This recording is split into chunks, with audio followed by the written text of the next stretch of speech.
Good afternoon. Today is Monday, November 7th. Welcome to the weekly San Jose State football press conference with head coach Mike MacIntyre. San Jose State this week is on the road at Utah State. The Spartans enter the contest 3-6, 2-3 within the Western Athletic Conference, coming in off of a home loss, 32-29 this past Saturday, losing to Idaho. Meanwhile, Utah State is coming in off of a road win at Hawaii. They won 35-31. Utah State is now 3-5 on the season and 1-2 within the Western Athletic Conference. The game will be televised this Saturday. We encourage everyone to check sjsuspartans.com for more details later in the week with regard to the television channel in which the game will be broadcast on. And the game will also be available on the Spartan Radio Network with an 11:30 a.m. Pacific pregame show start and a kickoff set for 12 p.m. Pacific. A few other notes to pass along. The Mike MacIntyre Show will be recording this Wednesday from Original Joe's here in downtown San Jose from noon to 1 p.m., and it will broadcast from 8 to 9 p.m. on 1590 KLIV. Also, Travis Johnson was named WAC Defensive Player of the Week for his performance against Idaho. He tied a school record with 4 sacks this past Saturday. He also created a safety, had a fumble recovery, and finished the day with 10 total tackles. And one more note to pass along, tickets are still available for San Jose State's final home game this season. That's on Saturday, November 19th. It will be Senior Day. Tickets available for that game. Right now I'll bring in the head coach, Mike MacIntyre.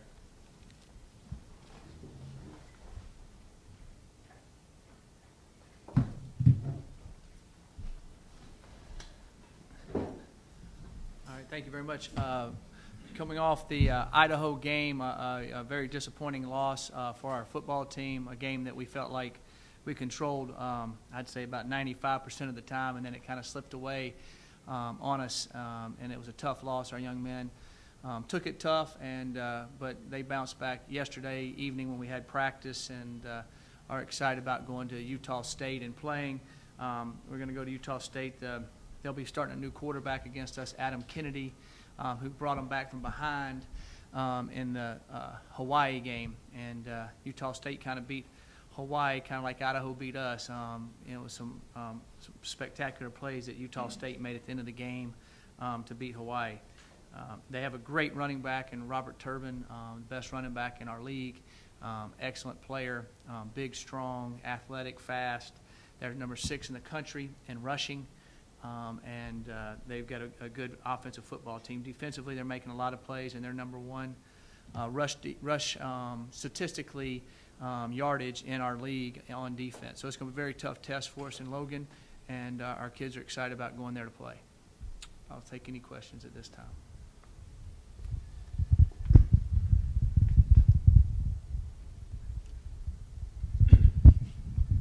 Mike, you alluded to this already, but they're coming off a great comeback victory in Hawaii, a real emotional lift for them, and you're coming off a game that's probably hard to swallow for a while.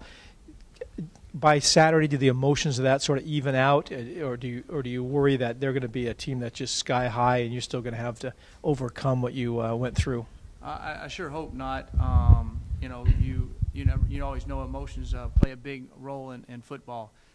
But I feel like our guys will bounce back and be ready to play, and hopefully it'll fuel them to finish out the game strong and go from there is what I hope. Yeah, he has a very good arm. He's a little bit better passer than Keaton that played before him. Not near as fast and athletic as Keaton is. Keaton made a lot of plays with his feet.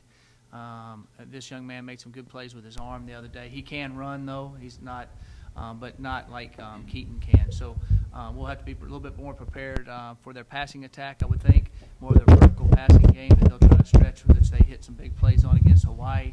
So that's something we'll have to be ready for and for them to do a little bit more of. They'll probably throw it a little bit more, I would think.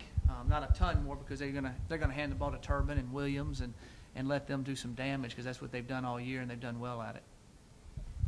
Coach, can you talk about the mood of your team at practice last night, and also give us your message to them? Yeah, the mood of our team was good. I mean, in the meetings they were, attentive, down because of some of the plays that we could have made that we didn't make. Last night at practice they were very attentive and working extremely hard. And what we've talked to them about is you know, there's a lot of times in life when you're punching and you think you got everything, and all of a sudden you get a knockout punch out of nowhere. You got to get back up off the mat and go back the next day and fight again, and that's what our guys will do. And so we'll find a way to bounce back, and they'll keep playing hard. They always play hard. We just need to come up with some plays at the end of the game to get it done. It's very unfortunate. I wouldn't say we've dominated the fourth quarter in all the games, but we sure have played really well in the fourth quarter in all the games. And for that to kind of fall apart like it did was I didn't see coming, and neither did they. And so that's something that we will have to rally around this week. Coach, how much did they focus on the prevention of turnovers shape the game plan for last Saturday? I don't know. Well, number one, if you would have told me going into the game we would be up 2 turnovers, you know, or 3 turnovers, and we would lose the game, I would say you're crazy. I'd take that in any game we played all year. If we can always be +3, our winning percentage would be higher than it is right now. And so we did that. You know, I think that maybe a little bit going into the game, making sure we weren't causing turnovers, because 2 games we got way up on, we had turnovers that got them back in the game. No doubt about it. Everybody saw it. Everybody was there, and then we pulled it out at the end. And so I think that was in the back of everybody's mind to make sure that we didn't do that. And we were playing so well on defense. They had 120 yards of offense. We had scored points on defense. They hadn't moved the ball a lick. And, you know, they kind of make a play where we screw up front and should have had the kid sacked, and he scrambles out, and the guy looks at the quarterback, and he kind of comes free. And that got their momentum going and kind of started it going, and we weren't able to put a stop to it. And that was a shame. Mike, as you guys have had some trouble running the ball real well lately, it seems like your passing game is to some degree at times part of your ball control thing. You throw a lot of quick, short stuff to the wide guys and let them try to make a move and get yards. I think you had 10 of your 29 completions the other day for 5 yards or less. Is that by design that you feel like you can augment your running game with that? Yeah, because they have a hard time tackling Chandler Jones. They don't tackle him. I mean, you watch it, you go back and watch it. Every time he catches it, he makes a miss. And so that's one of our ways of being able to run the football in that situation. You know, that's kind of what Louisiana Tech does too, and some of the things they do. And then Noel Grigsby, they have a hard time tackling him. So that's a way for us to get some yardage and keep the chains moving and do that. It also spreads the defense out, because they can't get in between the receiver and the lineman. They got to spread out and get on top of them. And when they do that, then we want to be able to run it to make the box smaller. And we just haven't been able to hit the hole, I guess, or knock the guy off the ball like we have been in the past. And we've got to be able to do that. You know, if we could have run the ball a little bit more effectively Saturday on the times that we tried, just a little bit better, we'd all be sitting here smiling. There's no doubt about it. You completed 70% of your passes. Are you surprised that didn't loosen things up enough to run the ball better? Yeah, very surprised. And very disappointed that we weren't able to run the ball better. And so that's something we keep working on, you know, and if I could put my finger exactly on it, I would. But we should have ran the ball better Saturday than we did, and hopefully we will this Saturday. You sound like you haven't been able to run the ball this year. Right, I know it. So it's kind of we're going to keep working on it and keep pushing at it. And I think it'll start clicking again. I really do. Back to the running game. Do you think that you're going to introduce Tyler Irvin a little more into the rotation? Or Yeah, we played him quite a bit last week, and he did a good job, and we'll keep rotating him in the game. Yes, he made a nice run on the touchdown run, and made a couple other nice runs. We'll keep alternating him in there. Do you think having 2 running backs is going to help the running game out a little bit, or? Yeah, that's what our plan was this Saturday. You know, the fresher they are, and keep running them and keep going at it, you're better off that way. And hopefully that'll help and jolt it some more as he gets more and more comfortable. And can you quick comment on Travis Johnson's play this week, or the past few weeks actually? Yeah, Travis Johnson has played really, really well. He was WAC, Player of the Week on defense. He was Special Teams Player of the Week 2 weeks ago. So I mean, he's doing really, really well. He had 4 sacks and was all over the place. Not only is Travis a great football player, he's just a great person and a really good student. And I'm very, very proud of what he's done. And he's a guy, you say somebody's reliable. If you ask me who's reliable on our team, they all are to an extent. But if you said pick one, I'd say Travis Johnson. I would have said that 2 weeks ago. I would have said that in 2 days. He's just a reliable guy. Can you talk a little bit about Pompey Festeo and just sort of what he brings and kind of where he's come? I know you weren't here when he came to San Jose State, but he was a walk-on. He's played 3 or 4 different positions. I think he still plays a couple positions for you. Yeah, he plays Will and Sam and plays on some, Will and Mike, and he plays on some of the special teams. Pompey's a fun guy to coach. Very, very attentive. Loves to play football. Very much a team player. Really excited what Pompey's doing for us this year. And, he had a great first quarter. He had a caused fumble, a fumble recovery, and an interception all in one quarter. It was a pretty good quarter.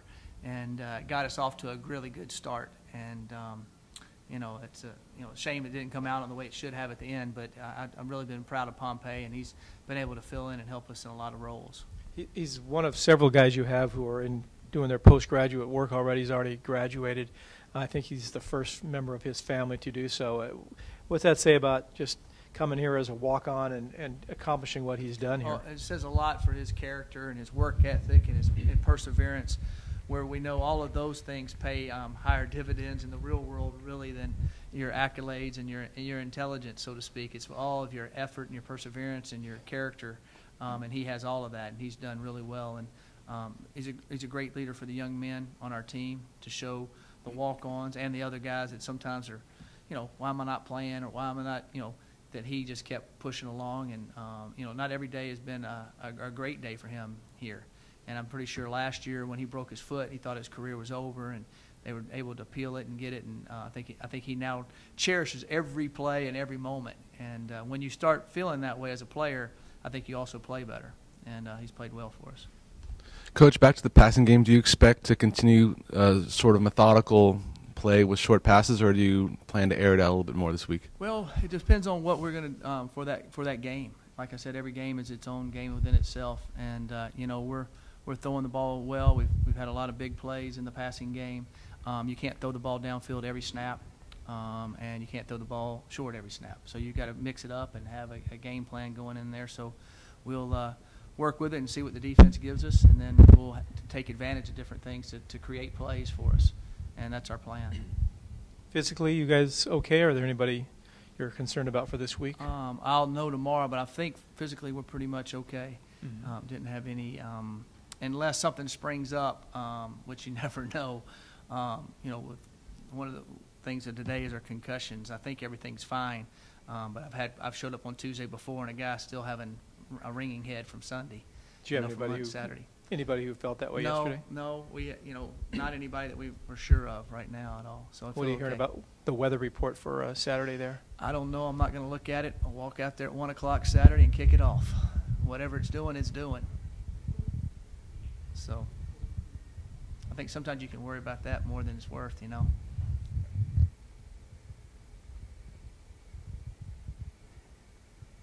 Anything else? All right.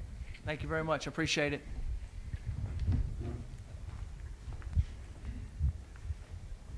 Thank you, Coach, and thank you again, everyone here, and to our viewers online again this Saturday, San Jose State at Utah State, a noon Pacific kickoff, 11:30 a.m. pregame show here on the Spartan Radio Network. Thank you.